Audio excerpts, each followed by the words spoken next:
If you tried to pay for something with a piece of paper, you might run into some trouble. Unless, of course, the piece of paper was a $100 bill.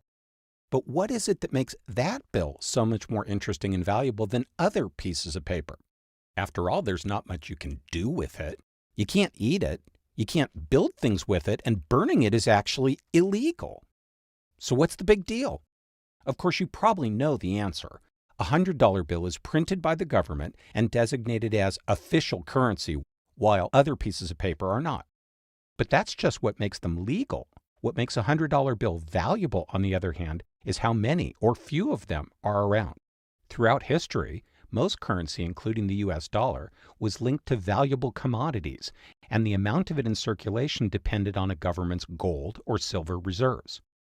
But after the US abolished the system in 1971, the dollar became what is known as fiat money, meaning not linked to any external resource, but relying instead solely on government policy to decide how much currency to print.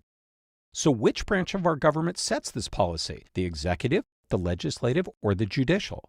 The surprising answer is none of the above. In fact, monetary policy is set by an independent Federal Reserve System, or the Fed, made up of 12 regional banks in major cities around the country.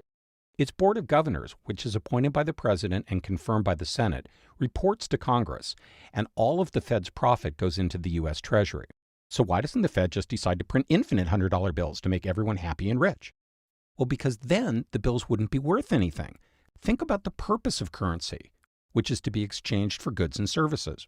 If the total amount of currency in circulation increases faster than the total value of goods and services in the economy, then each individual piece will be able to buy a smaller portion of those things than before. This is called inflation. On the other hand, if the money supply remains the same while more goods and services are produced, each dollar's value would increase in a process known as deflation. So which is worse? Too much inflation means that the money in your wallet today will be worth less tomorrow, making you want to spend it right away.